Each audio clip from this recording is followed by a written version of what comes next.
अभी ये हमारे सामने है पंप स्लाइड।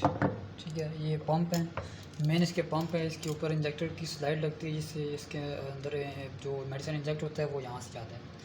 यहाँ से जो मेडिसिन होता है हॉपर के ज़रिए यहाँ से इन होता है और जो आउट होता है वो सारा यहाँ से आउट होकर आगे इंजेक्टर में जाता है। तो अभी हम इसे खोलते हैं।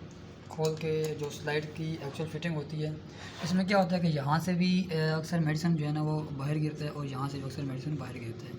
तो वो क्यों करता है उसको भी हम डिस्कस करेंगे। तो उसके लिए हम खोलते हैं। पहले इसको खोलने के लिए पहले हम इसको लूज़ कर लेते हैं सबको और फिर हम इसको मुकम्मल निकाल लेंगे।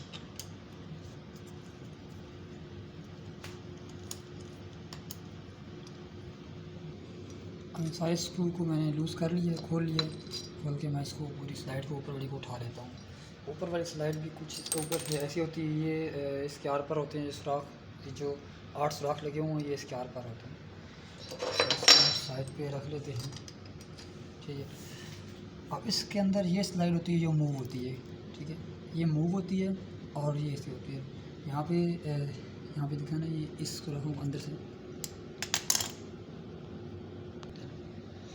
अब यहाँ पर ये देखें, ये इसके अंदर अब ये सुराख सामने आ गया। ठीक है, जब ऊपर इससे इन सुराखों के ज़रिए ये मेडिसिन को अंदर लेगा और फिर जब इधर जाएगा, फिर जब पंप पुश होंगे तो इसके ज़रिए बाहर निकल कर इन सुराखों के थ्रू निकल कर आगे उसके अंदर सेगमेंट के अंदर चला जाएगा।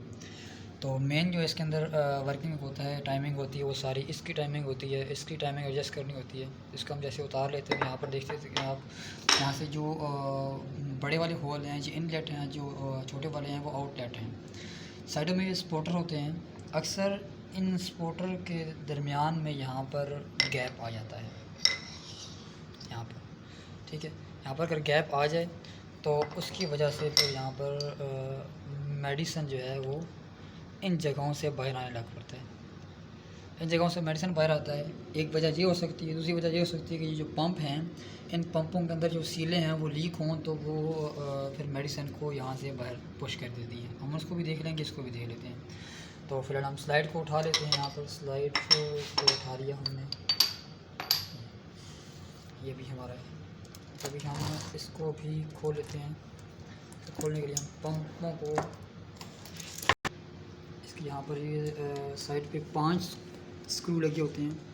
बाज़ मशीनों में यहाँ पर 8 स्क्रू लगे होते हैं, बाज़ मशीनों में यहाँ पर 6 स्क्रू लगे होते हैं, लेकिन इस मशीन के अंदर 5 स्क्रू लगे हुए हैं ताकि पंप उल्टे सीधे ना लगें अप डाउन के लिए। इनको हमने लूज़ कर लिया है तो इस ब्लॉक को हम हटा लेते हैं। ये ब्लॉक साइड पे हट गया। ठीक है, इसके अंदर एक गैसकेट होती है, हम उसको भी बाहर निकाल लेते हैं। अब गैसकेट को जैसे हमने बाहर निकाला, हमारे पास एक ब्लॉक ये आ गया। ठीक है, ये हम इसको साइड पे कर लेते हैं। ये हमारे पास एक ब्लॉक आ गया। इसके अंदर ये टेफ्लॉन के बुशेस लगे हुए हैं और बुशेस के अंदर होती हैं सीलें। कौन सी सीलें होती हैं मैं आपको चल के दिखा भी देता हूँ।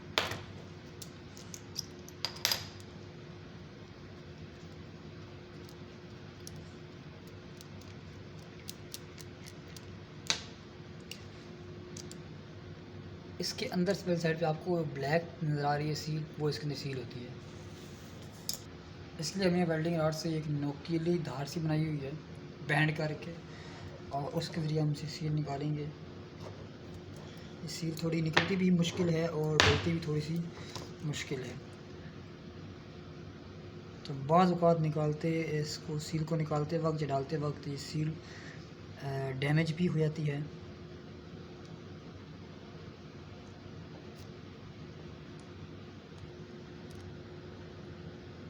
ये सील,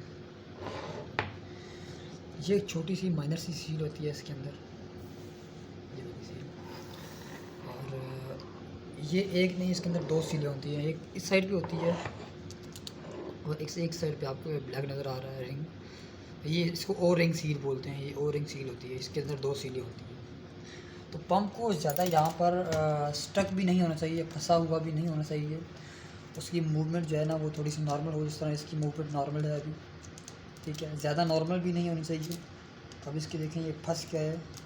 अब ये भी इसकी मूवमेंट भी सही है और इसकी मूवमेंट बहुत ज़्यादा सख्त है। मतलब इसके अंदर जो सीलें हैं यहाँ पर टूटी हुई, यहाँ पर ये देखें ये एक ब्लैक पार्टिकल आप देख रहे हैं, ये इसकी सील जो है वो टूट कर बाहर निकली है। तो हम इसको निकालेंगे। तो इसको हमने ये बाहर निकाल लिया। अब इसके अंदर सीलें हम देखते हैं। इसके अंदर जो है कोई सील डैमेज हुई हुई है, जिसकी वजह से ज़्यादा सख्त हुआ है।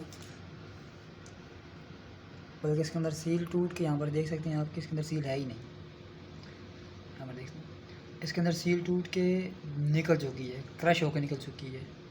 एक सील इसके अंदर है ही नहीं, इसके जिसके पार्टिकल इसके अंदर फंस के इसको ज़्यादा फंसने पर मजबूर कर रहे थे, इसको स्टक कर रहे थे।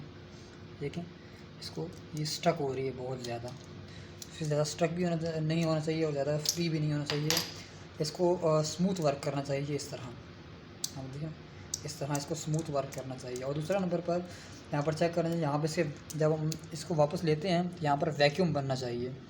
यहाँ पर ये देखें आपको आवाज़ आएगी, ये वैक्यूम, ये देखें। अभी से मैं बाहर खींचता हूँ, ये वैक्यूम, इसके अंदर वैक्यूम भी होना चाहिए। जब पुश करता हूँ तब भी इसे करना चाहिए। ये देखिए, जब पुश किया तब भी इसके अंदर वैक्यूम बना है। तो ये चीज़ें इसके अंदर होनी चाहिए। तो ये चीज़ें हों तब इसकी जो है पावर जो है वो ज़बरदस्त होगी। सारी को खोलते ही बाकी सीले में चेक करें। यहाँ पर आप ये देख सकते हैं, ये देखें इसके अंदर भी, ये देखें इसके अंदर की भी सील नहीं है, ख़राब है, बल्कि है ही नहीं, ख़त्म हुई हुई है। और इनकी सीलें ऑलमोस्ट ठीक हैं, इन दोनों की साइड की सीलें। और इस साइड के तकरीबन चारों की सीलें ठीक हैं, ये चारों की सीलें ठीक हैं। तो अभी हम इसी तरह दूसरी साइड की भी खोलेंगे, दूसरी साइड की भी चेक करेंगे।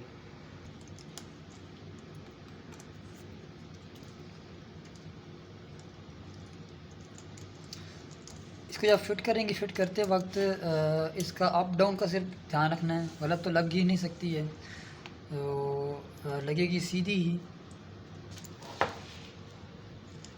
क्योंकि नीचे 3 स्क्रू हैं। ये मॉडल है C100, ये बोया कंपनी का मॉडल है। और इसमें जो अलग अलग कंपनी आती हैं, कुछ कंपनी के अंदर यहाँ पे 6 होते हैं, कुछ कंपनी के अंदर पंप भी ज़्यादा होते हैं। तो वो मैटर करता है मशीन कौन से मॉडल की है, मशीन की फिटिंग किस हिसाब से है, और वो उस पर मॉडल डिपेंड करता है। अभी ये इसका ऊपर वाला ब्लॉक भी मैंने खोल लिया है और इसके स्क्रू मैं निकाल देता हूँ। स्क्रू निकाल कर मैं साइड पे कर लेता हूँ। अभी इसके पंप मैं चेक करता हूँ। यहाँ पर ये पंप कर रहा तो है वर्क, लेकिन बहुत इसकी पावर कम है, इसकी पावर कम है। तो चलिए चेक करते हैं।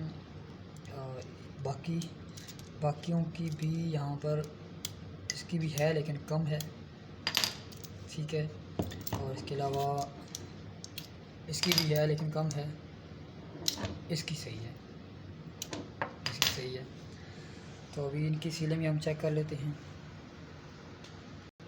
इसको हम यहाँ पर ये इस तरह इसको भी खोल लेते हैं।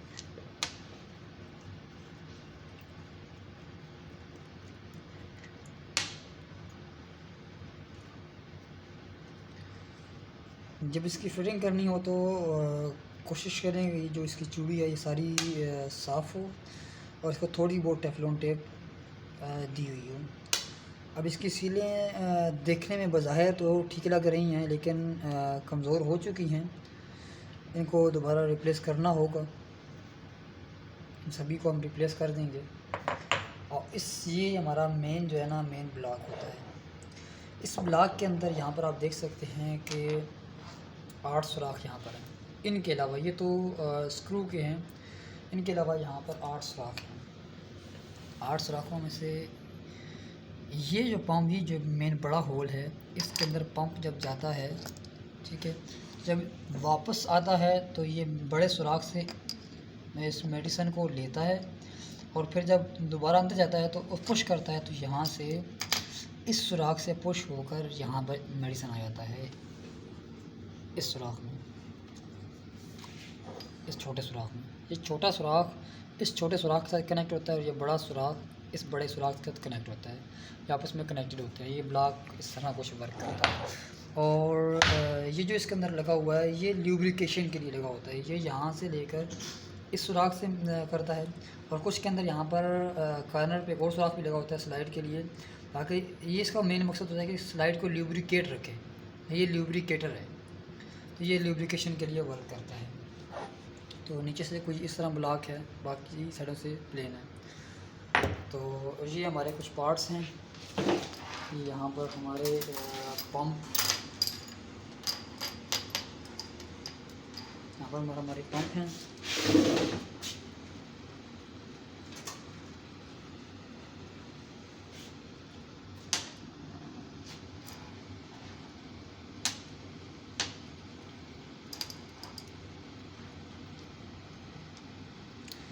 यहाँ पर हमारे चार पंप इस साइड पे हैं, चार पंप इस साइड पे हैं, स्टॉपर हैं।